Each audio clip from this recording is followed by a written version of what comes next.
Siempre hemos fijado una posición muy neutra en todas nuestras entrevistas y jamás generaremos fanatismo por alguna u otra actividad humana. Nuestro invitado de hoy fue considerado por años el mejor torero del mundo. Hoy tenemos acá al ser humano, a la persona. Una maravillosa entrevista que hicimos y desarrollamos en su finca, rodeados de caballos, toros, animales, árboles, vegetación. César Rincón.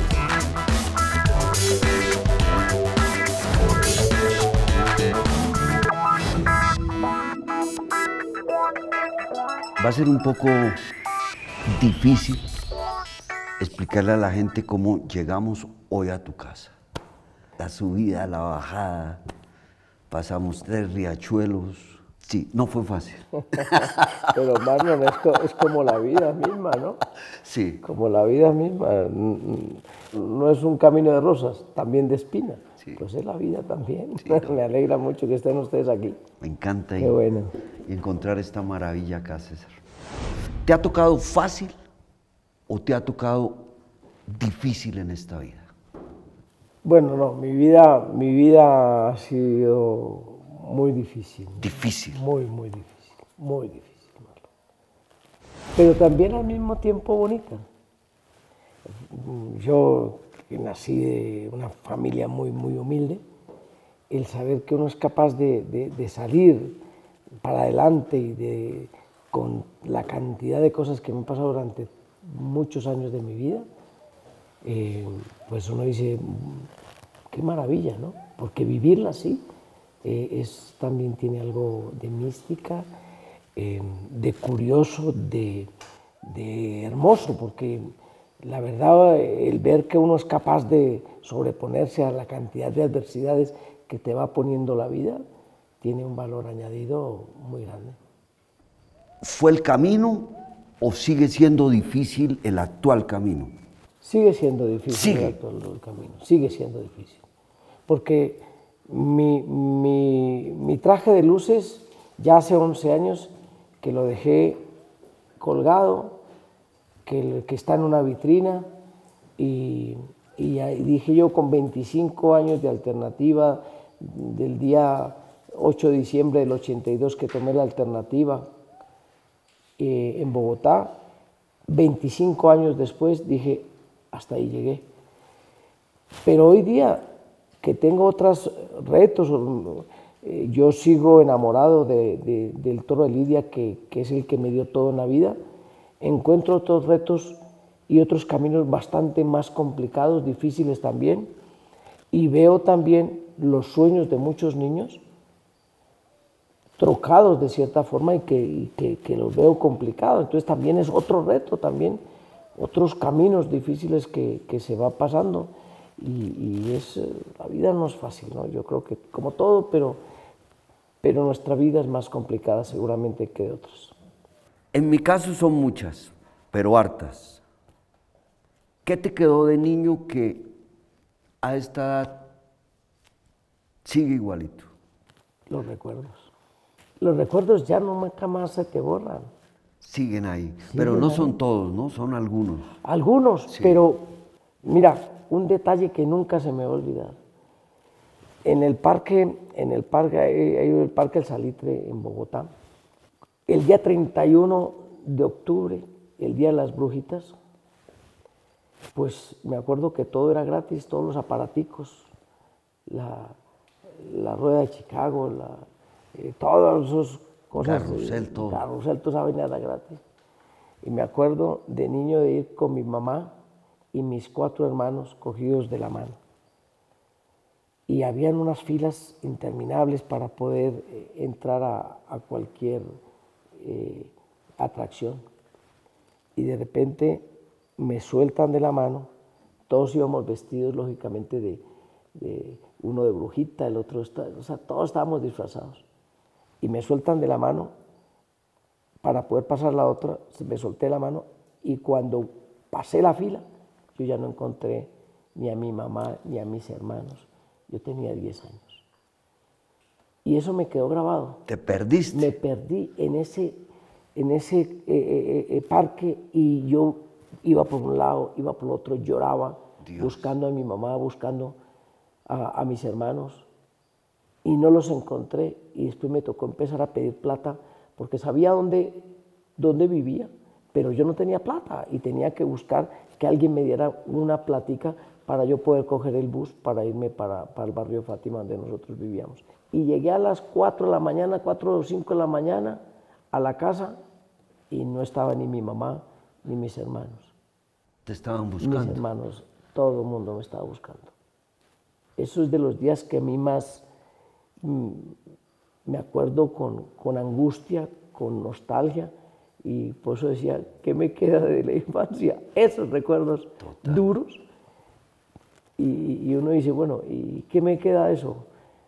Pues la alegría de ver a mi familia nuevamente, al ratico, cuando llegaron, y me acuerdo mucho de mi mamá, cómo me abrazaba y cómo me besaba, o que me decía mi negrito, creí que se me había perdido para siempre.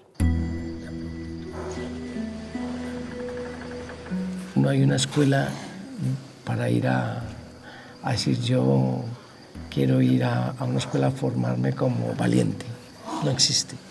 Eso sí es una cosa innata, como también el miedo, tampoco es lo mismo, ¿no? No hay un sitio donde yo diga, no, yo quiero aprender a tener miedo. El valor también es la misma cosa. Es una cosa innata que uno tiene o no tiene, igual que la vaca, que un animal es bravo o no lo es, pero eso es una cosa característica de cada animal o de cada ser. El coraje que se necesita para enfrentar a un toro, que eso es coraje, es el mismo coraje que se necesita para enfrentar las cosas del día a día de la vida, o esos son dos tipos de corajes diferentes. Yo creo que son dos tipos totalmente. Son diferentes. Son diferentes. Las vicisitudes que tienes día tras día, pues no sé, yo ni me las planteo. Pero cuando yo me vestía de torero, sí sabía que un toro me podía coger y que me podía matar. Y yo, lógicamente, estaba dispuesto a ello, porque pues, el que se viste de torero sabe que tienes esa línea real o imaginaria de la vida o la muerte. Entonces, claro, cuando yo voy diariamente por la vida, yo no lo sé, o sea, tampoco, es una incertidumbre. Es otro coraje. Es otro coraje. Te puede pasar cualquier cosa, pero cuando uno se viste de torero y sabe que va a torear, ahí sí sabes que te puede pasar algo. Ajá. Pero, de hecho, yo cuando me vestía de torero, yo siempre pensaba era en el triunfo, más no en la muerte. Pero internamente, dentro, sí lo sabe uno. Y tanto lo sabe uno que fisiológicamente uno tiene miedos. Y a veces uno no es capaz de esconderlo. Yo me acuerdo un día, o muchos días, Marlon, en que mi hermano, que fue mi mozo de espada durante toda mi carrera taurina, él me estaba vistiendo de torero, ya me vestía, y al momentico, Luis Carlos, ayúdame a desvestirme porque me tocó ir al baño. Iba orinado, pero si ya había orinado, y volvía otra vez, y me vestía, Luis Carlos otra vez, pero era el miedo que tenía dentro, porque sabía a dónde iba, tu cuerpo sabía para dónde iba, y ese miedo hace que sea ese miedo escénico, algo que seguramente no hay o no va a pasar, pero lo tienes y está ahí, es latente. O sea, hay cosas que uno no puede controlar, y esas cosas me pasaron muchas veces. Si volvieras a nacer, ¿volverías a ser torero? Sí. Sí. Sí, segurísimo. Definitivamente sí. Porque me encontré con la profesión, para mi gusto, mágica, real, auténtica, que te lo da todo y también te lo quita. O sea, te lo da todo, pero también te lo quita, porque, pues, como hablábamos hace un momentico de la muerte, y yo no es que yo no le huyo a la muerte es un accidente más. O sea, igual que uno nace, se reproduce, muere, pero es la vida.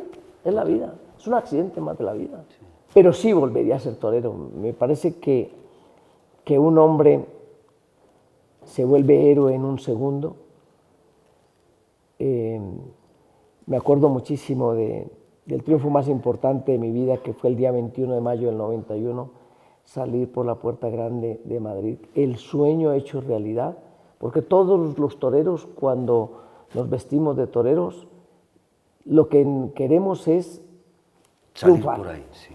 Y más salir por la Puerta Grande en Madrid. Eso es como el símil del ciclismo. La carrera más importante del calendario del ciclista es el Tour de Francia. Pues yo ser triunfador de San Isidro y salir 4 veces en un mismo año, pues eso es algo maravilloso. Entonces dice uno, qué bonito. Y luego cuando a uno los aficionados lo sacan a hombros y la gente le grita torero, torero, torero, eso es una magia que en ninguna profesión lo hay. O sea, o contaditas. Yo, por ejemplo, he visto salir a hombros de los aficionados en algunas otras profesiones, pero como torero y que le griten torero, torero, torero, no he visto ninguna profesión que a un aficionado le grite así, ¿no? O sea, por ejemplo, a un tenista maravilloso, como afortunadamente hemos podido ver esos grandes tenistas, no lo he visto que salga a hombros y que la gente grite tenista, tenista, tenista. No. O futbolista, futbolista, futbolista. No sé, me quisiera referir a otro, pero no lo tengo en este momento. No hay. ¿Verdad? No hay. Por eso es tan grande, ¿no? Sí. Y te impacta tanto. Yo la primera vez que vi salir a un torero por la Puerta Grande de una plaza en la cual me llenaba era la Real Maestranza de Sevilla. Vi a salir a Espartaco. Yo estaba en España, todavía no había triunfado desde luego, y era un aficionado más, y me fui a Sevilla. Y de repente sale él por la Puerta del Príncipe, y yo salí corriendo a verlo. Y me agarré a los barrotes que hay ahí cerca al río Guadalquivir para ver esa magia de todo el mundo queriéndole quitar un pedazo de traje para guardarlo. Entonces uno se dice, este hombre es un héroe, es una maravilla de ver cómo la gente le grita cosas maravillosas y cómo ha pasado eso. Entonces, todas esas cosas te van llenando de argumentos del por qué realmente quieres ser torero. ¿Es talento o es disciplina lo que se necesita en la vida? Yo creo que indudablemente tiene que haber el talento. Talento. Pero si ese talento no tiene disciplina y ese talento no tiene perseverancia y no tiene entrega, yo creo que es como la vida, ¿no? Como los ejes de la carreta que hay que engrasarlo para que vayan funcionando mejor. El toreo nace, pero se tiene que hacer. O sea, el talento sí, pero eso hay que desarrollarlo. Y yo creo que ahí es un conjunto de cosas. O sea, seguramente uno ve que hay gente que tiene muchas posibilidades en la vida, por muchas razones, pero el talento no está y ahí no sale. No pasa nada. No pasa nada, ¿no? O sea, conclusión, si a ti te gusta algo y tú ves que no tienes talento, busca otro algo. Yo creo. Sí, convencido de eso. Yo estoy muy convencido en eso porque creo que también forzar a la máquina sin tener algo importante dentro, no va a andar. No va a andar. Se pone uno a dar cuenta y uno dice, bueno, hay muchos muchachos que empiezan a lo mejor una carrera en la universidad, pero a medio camino dicen, no, esta no es la mía, van para otra carrera. Tampoco fue así. Hasta que buscan ellos realmente su propia identidad, lo que les gusta. Yo no fui a la universidad, yo estudié hasta tercero bachillerato y a mi profesión, que empecé jugando, pero luego me di cuenta que realmente sí era lo que me gustaba y lo que me llenaba. Entonces creo que es importante saber exactamente lo que uno quiere y de dónde nace uno y para qué es y realmente uno busca su propia identidad y sus gustos. Y de ahí va saliendo ese talento que uno tiene, seguramente algo escondido y que poco a poco va aflorando y lógicamente con la perseverancia y seguramente tiene que haber alguien que te motive y ese talento seguramente aflorará por la motivación que alguien te da también.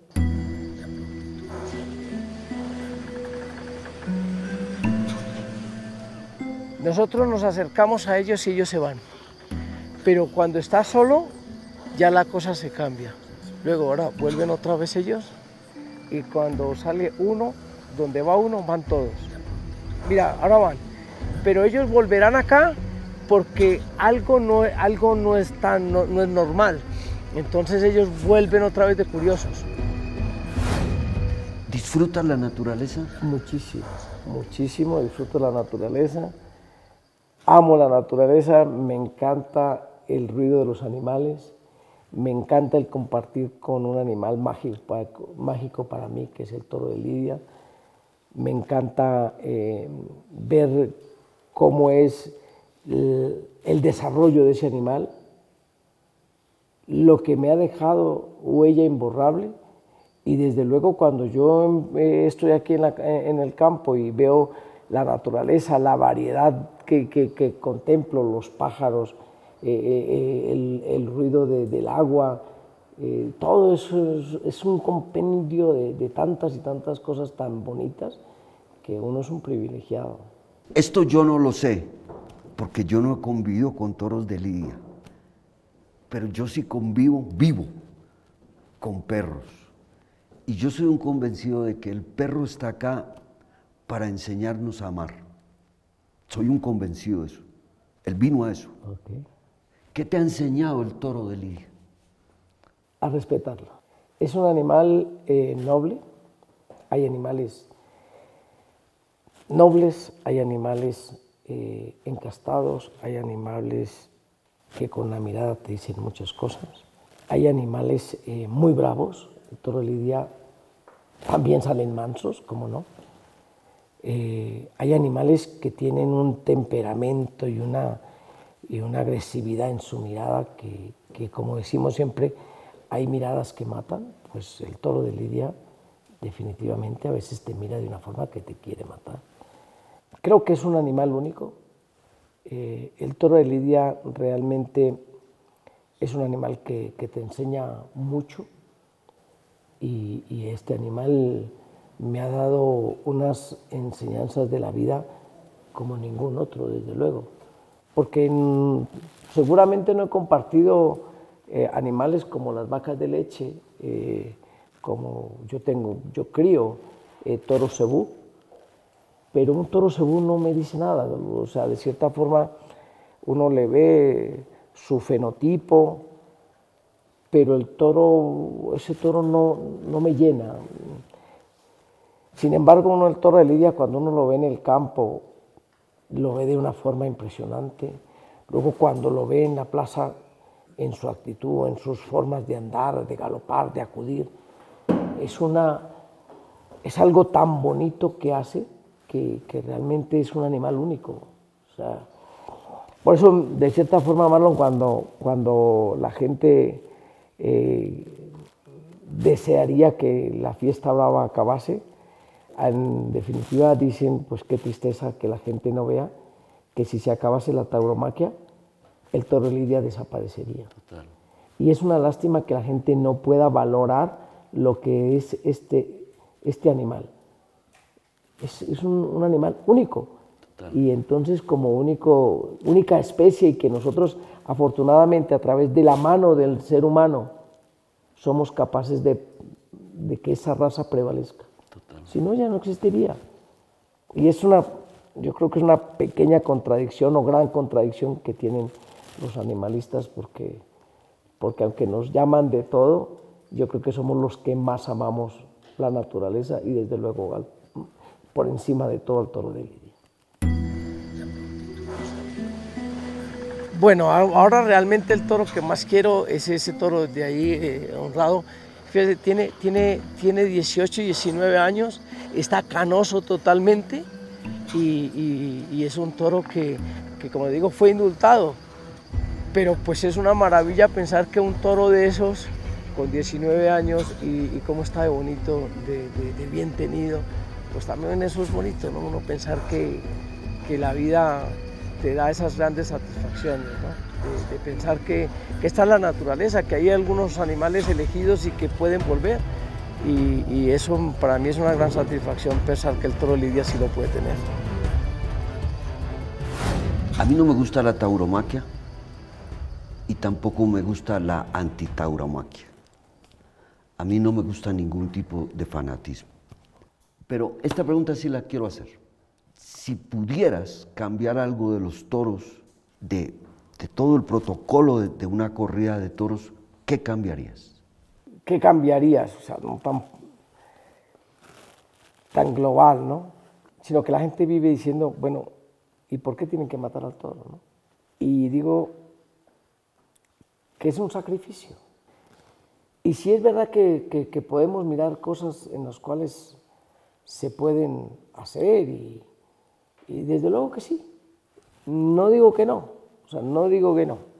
Pero la muerte, en definitiva, mucha gente dice, oye, ¿por qué no matan al toro? ¿Por qué lo torean y luego el toro se va a los corrales? ¿Por qué no se va vivo?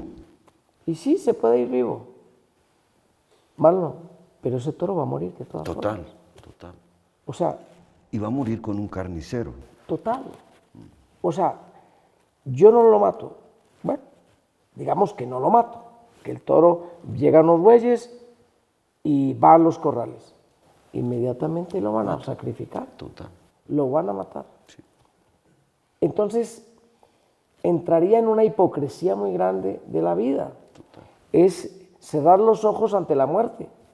Es decir, no a la muerte.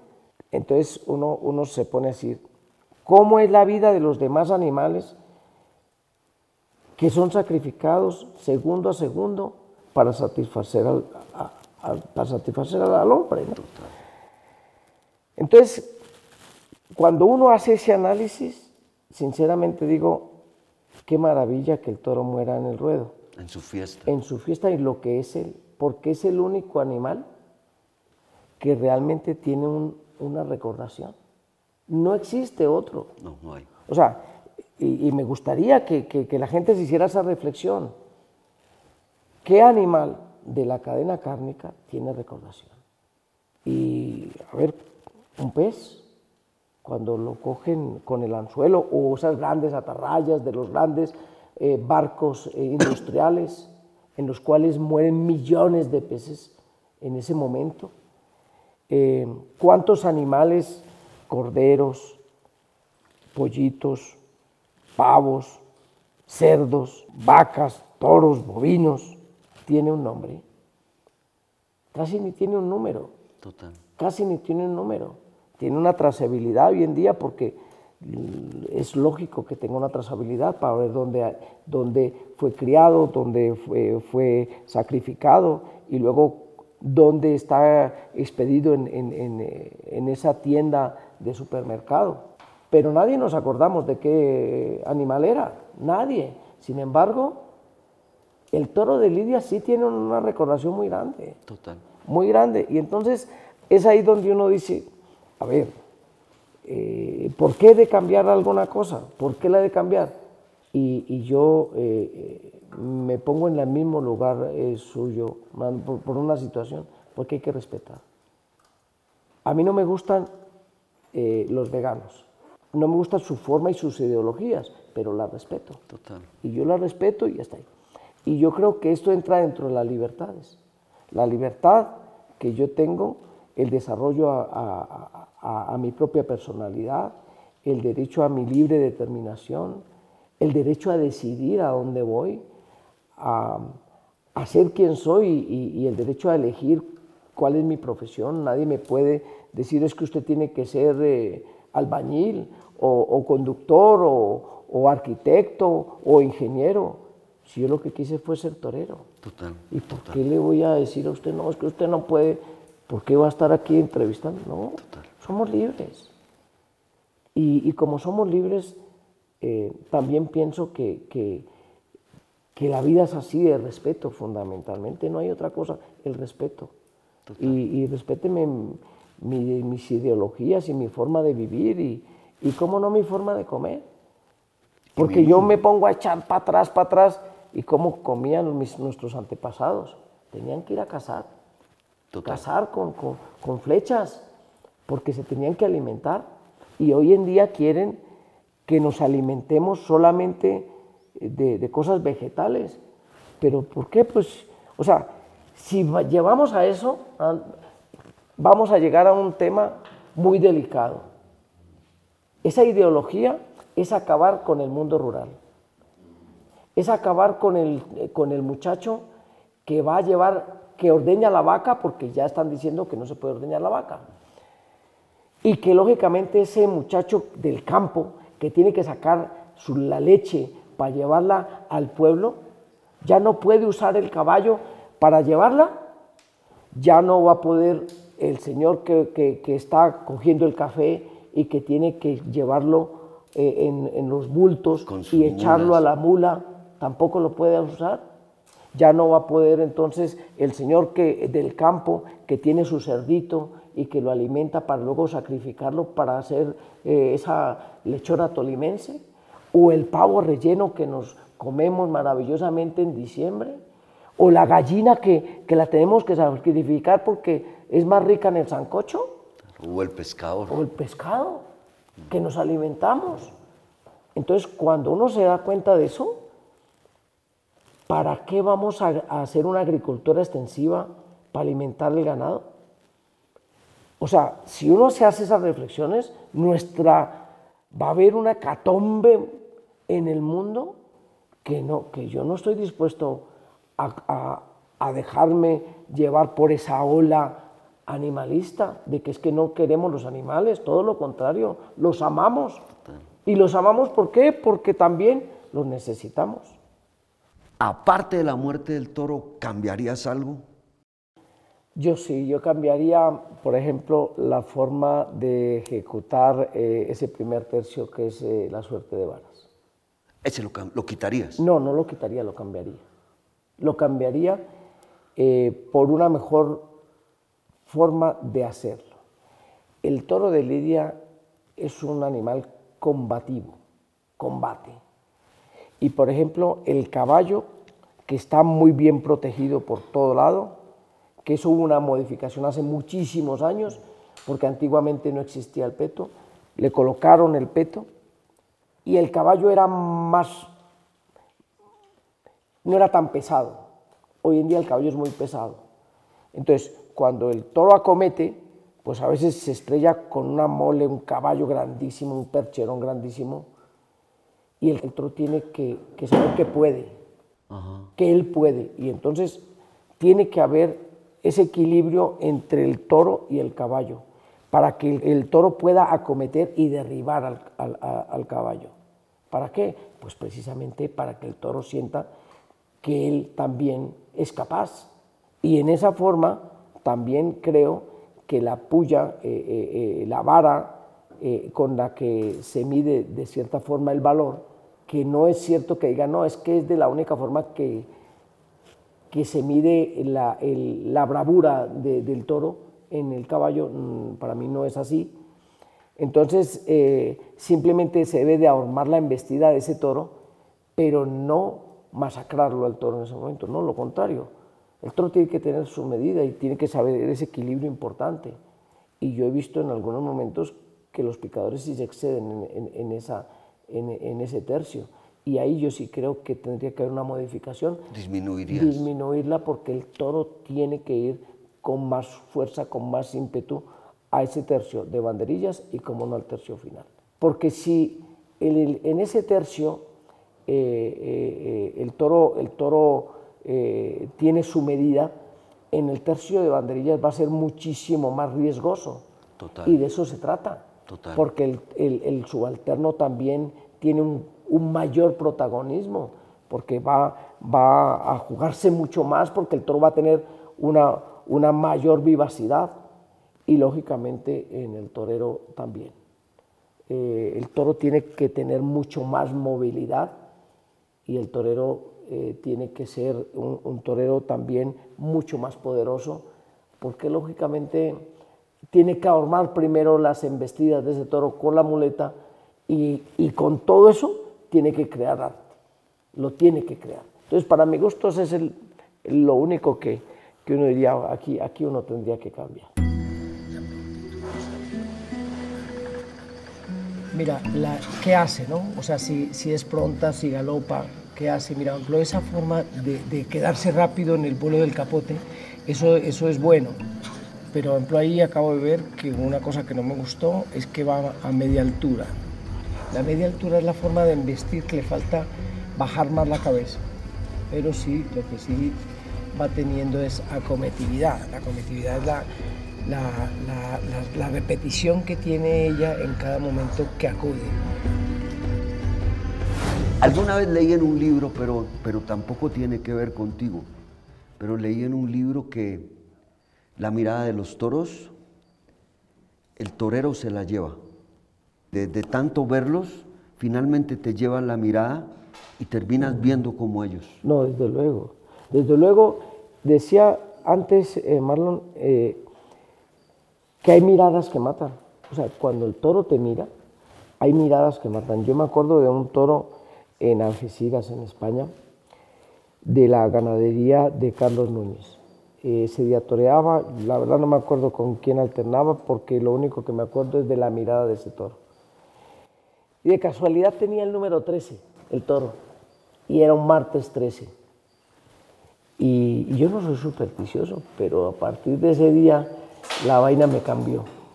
Y yo me acuerdo que cuando yo le ponía la muleta al toro y yo lo llamaba con mi voz y con el movimiento para que él atendiera el toque de mi muleta, el toro no miraba. El toro me miraba a mí constantemente. Y yo le decía al subalterno, a Monaguillo, que estaba ahí conmigo, decía, Rodrigo, ojo que este toro me va a coger, ojo que este me va a coger. Y me cogió. Wow. El toro me cogió y bueno, afortunadamente no me pegó ninguna cornada, pero al entrar a matar, cuando le iba a entrar a matar, el toro me destrozó el traje. Y por eso ese día dije, es que hay miradas que matan. Entonces, usted dice, hay esas miradas, es que hay miradas que son muy fuertes. Sí, y hay miradas que son de nobleza también. Total. De entrega. Y el toro de Lidia a veces lo tiene. Igual como digo antes, que el toro quiere matar, hay toros que se recrean en la misma forma de embestir. Entonces, cuando uno los llama, a ellos como les gusta ir a hacer lo que ellos acometer. Y es una cosa tan natural y que uno dice, ¿y cómo? Es una magia, ¿no? Porque ¿cómo ve uno que un animal con la voz, el movimiento y el torero en su sitio, llamarlo y empezar a ver cómo el toro va detrás de ese trapo rojo y él vuelve nuevamente a colocarse en el mismo sitio, seguramente con peso, para que volviera a otro muletazo, otra tanda, y el animal es capaz de hacer eso? Yo digo que eso es mágico. Total. Porque es un animal que nadie le enseña eso. Unos lo hacen, otros no, pero es la magia, ¿no? ¿Y eso por qué lo hacen?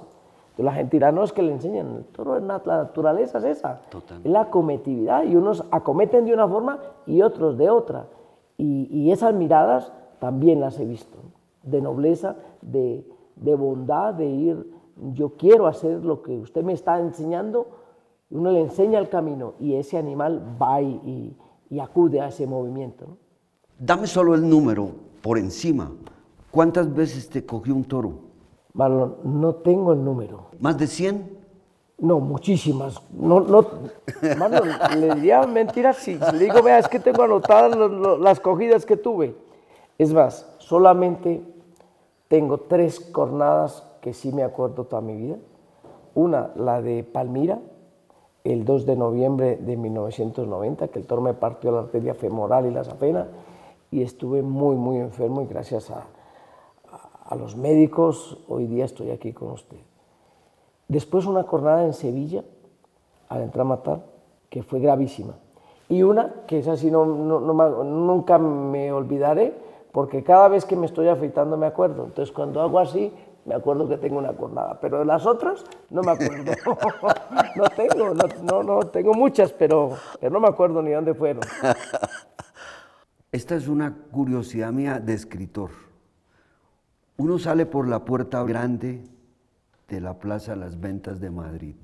¿Y qué hace uno después? ¿Qué hace uno después? Porque después queda solo, ¿o no? Total, pero... ¿Y ahí qué pasa? Queda uno solo, sí, llega un momento en el quedar solo, pero empieza uno a devolver la película. Yo me acuerdo mucho de esos momentos y es, después de ese triunfo, uno no duerme, porque empieza uno a devolver otra vez la película. Piense. Y otra vez, y otra vez, y otra vez, y otra vez, y otra vez. Es algo impresionante. Yo creo que nos pasa a cualquiera, ¿no? Cuando uno tiene esas motivaciones o excitaciones al mismo momento de algo que te aconteció de esa magnitud, uno no pega los ojos de esa exaltación que uno tiene en su propio cuerpo. O sea, yo me acuerdo de ese 21 de mayo, que yo en ese momento fui el referente en todo Colombia para muchos, y las cámaras y todo lo que sucedió. Yo me acuerdo de estar dormido, que va dormido, ¿no? Exaltado a cada momentico, devolviendo la película y de pensar que ese sueño se había hecho realidad. Sí, pues después de más de 10 años de dureza, de lucha, de batalla y de lograr ese sueño. Yo tomé la alternativa en el año 82, pero 3 años antes, 4 años antes, había luchado para poder llegar a tomar la alternativa. Desde que empecé prácticamente con 12, 13 años a querer ser torero. Y 10 años después del año 82 que tomé la alternativa, hasta el año 91, 9 años que pasaron de dureza, y llegar al año 91 y triunfar, salir por la puerta grande, eso era ¿no? Entonces, me acuerdo de una frase tan bonita que le dijeron al maestro Pepe Dominguín el día 1 de mayo del 91, le preguntaron, bueno, ¿y qué le parece lo de Rincón? Y él dijo, pues es como hablar con Dios y que Él te conteste. Entonces, cuando alguien dice una palabra de esas, a mí se me quedó grabada toda mi vida. Una frase tan bonita, tan lapiral. Uy, qué cosa me acaba de decir un torero, hermano de uno de los toreros más famosos que ha tenido la historia, Luis Miguel Domínguez. Un toro en Madrid que me tocó a mí, que se llamó en el año 1994 de nombre Bastonito en Madrid. Ese es el toro para mí más bravo que he toreado y que además dejó una huella en Madrid impresionante. Ese toro, tú vas a Madrid y preguntas, vean, ¿cuál es una faena importante de Rincón en Madrid?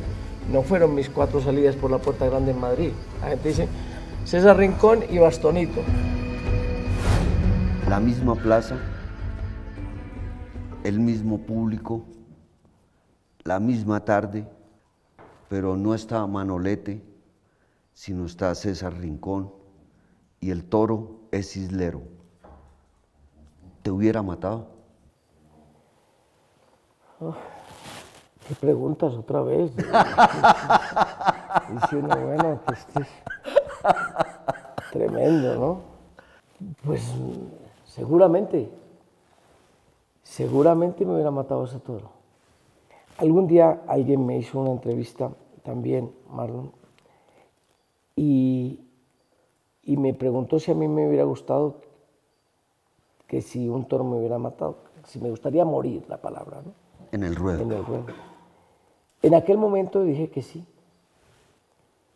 pero hoy después de eso digo que no. Porque realmente el poder contar mi historia a mis hijos, a mis amigos, y el estar aquí contigo, Marlon, me parece muy bonito.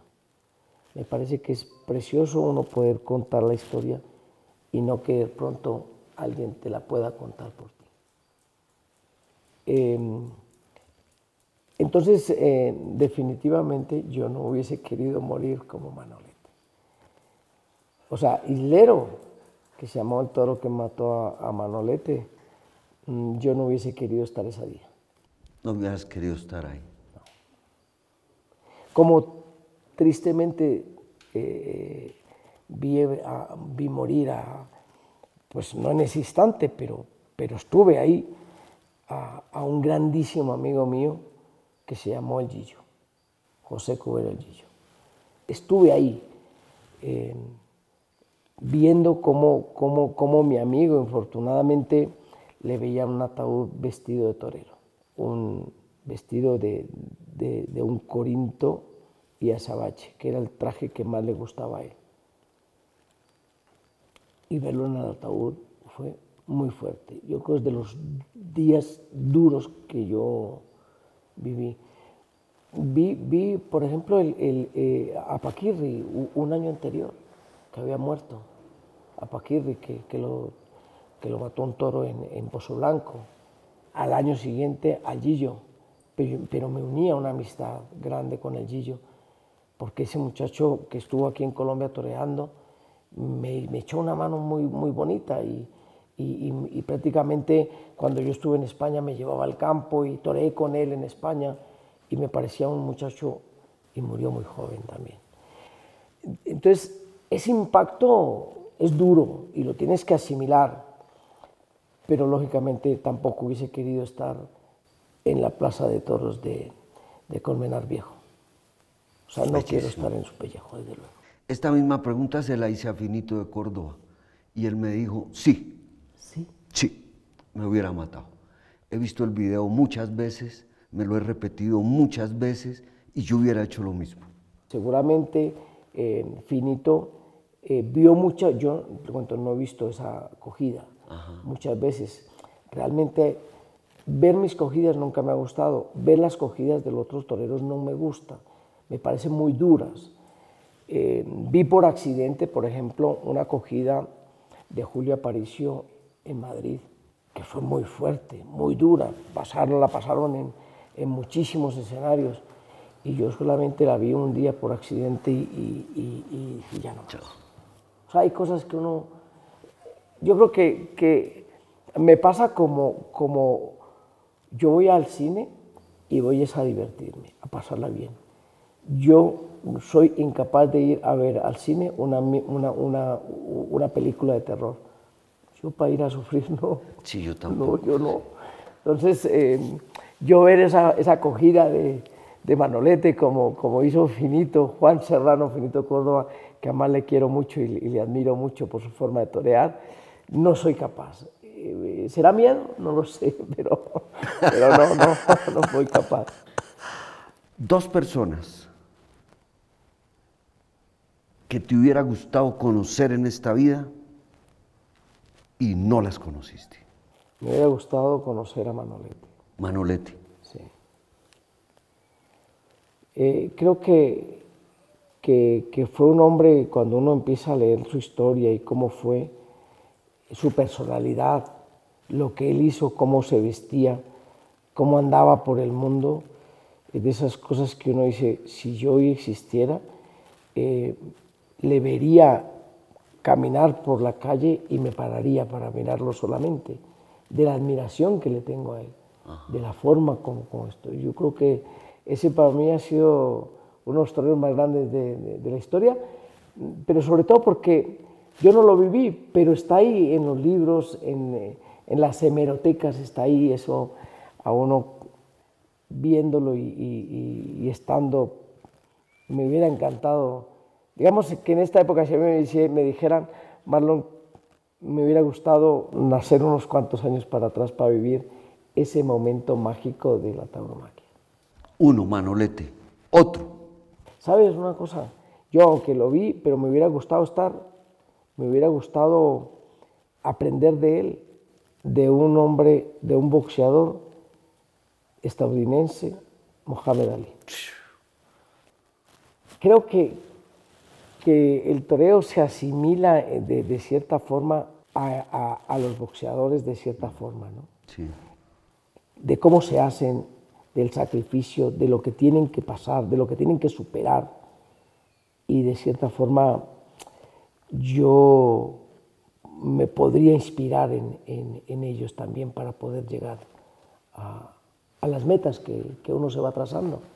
De hecho, yo me acuerdo haber visto esa película Rocky y muchas veces me colocaba esas canciones y yo llegaba a cualquier sitio y lo que colocaba esa película para poderme inspirar, porque sabía que uno en la vida creo que se tiene que motivar por algo. Total. Y esa película me motivaba a mí. Total.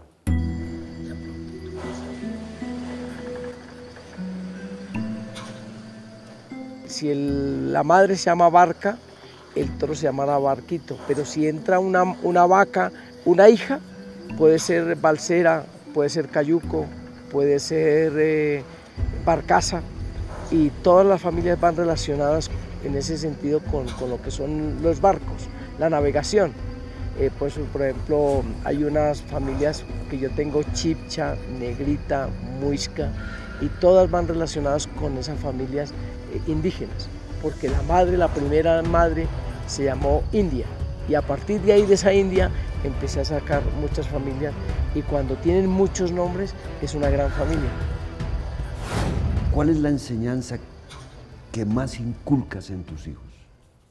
Yo creo que el amor. Cuando uno ama y ama en general, ¿no? Pues no quiere decir que uno tiene solamente el amor hacia el sexo contrario. No, el amor existe por muchas razones de la vida, y ese amor te motiva para muchas cosas importantes, a la rectitud, a cuidar al ser querido que está a tu lado, el amor por las cosas que uno va teniendo, porque le da valor a lo que uno ha hecho, y eso es amarlo. Entonces, cuando uno es capaz de transmitir amor, al final creo que te da muchas cosas mayores, ¿no? Yo tengo un hijo que ya tiene 20 años, y yo, como usted acaba de decir, Marlon, yo no le enseño mucho, yo no vivo diciéndole, vea, mi hijito, haga esto, haga lo otro, venga una cosa, venga la otra. No, sí.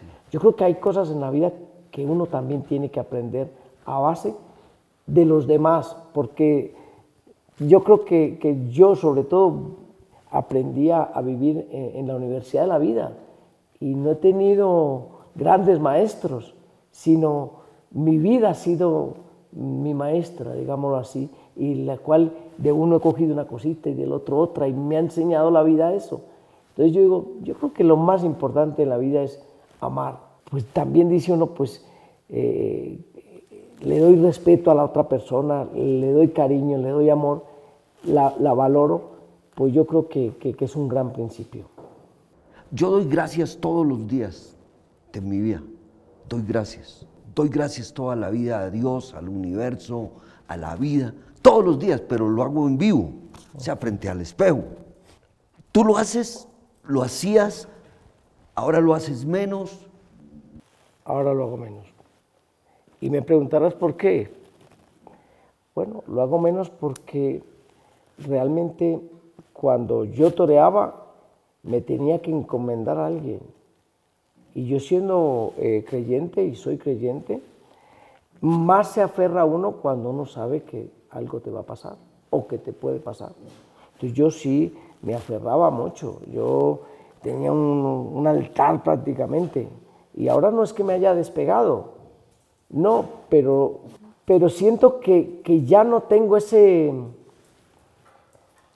fervor o esa necesidad de agarrarme con mi fe a algo, ¿no? Y de cierta forma es así, no, ahora mismo no lo tengo. Pero no soy el que ahorita mismo estoy todo el día, como dicen en algunos, boleando camándula. El abrazo que no pudiste dar, se fue, no hubo tiempo, ya no está con nosotros y se fue y tú no estabas. Pues Fernando, el abrazo fue el que nunca le di a mi mamá. Ese no lo pude dar, o sea, es el de los que uno sí hubiese querido ir. Cuando yo me fui en el año 90 para España y yo le dije adiós a mi mamá, yo ese día fue un día triste en mi vida cuando le dije adiós, pero más triste cuando volví, porque yo nunca volví a ver a mi mamá. Entonces, ese es el abrazo que me faltó dar siempre, ¿no? Sobre todo porque uno en la vida tiene y siempre tendrá ilusiones y sueños y metas. Y ese sueño un día lo quise tener y no se lo puede dar a mi mamá, que en paz descanse. Yo creo que ese es el que siempre me faltó y me faltará toda mi vida, porque como digo, salimos de una familia muy humilde. Hoy un día soy un hombre que afortunadamente tengo una posición económica bastante buena, pero yo lo hubiese querido compartir con mi mamá. Claro, porque mi mamá fue una luchadora, junto con mi papá, lucharon mucho para poder sacar a 5 hijos de donde estábamos, de una humildad tremenda, ¿no? Eso es. Entonces, cuando yo miro hacia atrás y miro, pues qué bonita mi profesión, pero a veces que ese pequeño detalle, digamos que no hay felicidad completa, ¿no? Si hicieran una película de tu vida, que se puede hacer perfectamente, tu vida se puede hacer una película. Gracias. ¿En qué escena de la película, fijo, todo el mundo haría? Yo creo que en muchas de mis etapas diría, o sea, como que el estómago Sí. se contagiase en algún momento. Creo que muchas, porque ha sido dura, o sea, dura pero apasionada. Mi vida ha sido una pasión grande y yo creo, ¿no? Creería que sí, que tendría mucho contenido. Muchas escenas. Muchas escenas de cosas que realmente llamarían la atención, ¿no? Sobre todo. Una, pues no sé, no, Marlon, no me atrevería. Es que las preguntas suyas son tremendas, ¿eh? Sí. Sí, porque es que no ha habido una sola pregunta en que yo pueda responder, como dicen los mexicanos. Ahorita mismo te la voy a responder. Yo no, la verdad que he tenido, afortunadamente, gracias a Dios, he tenido la suerte de compartir con muchos periodistas, con mucha gente que me ha hecho muchas preguntas, y hoy me atrevo a decir que muchas, casi todas, ha sido muy complicado poder responderte. No ha sido fácil. No ha sido nada fácil, y eso que ha sido con un temple y una suavidad. Yo he tenido entrevistadores agresivos y uno dice, guau, me toca echar. Pero me ha llevado con mucho temple, y el temple es la suavidad en la ejecución de las suertes. Y esta entrevista tiene mucho peso, mucho calado, pero no es cierto.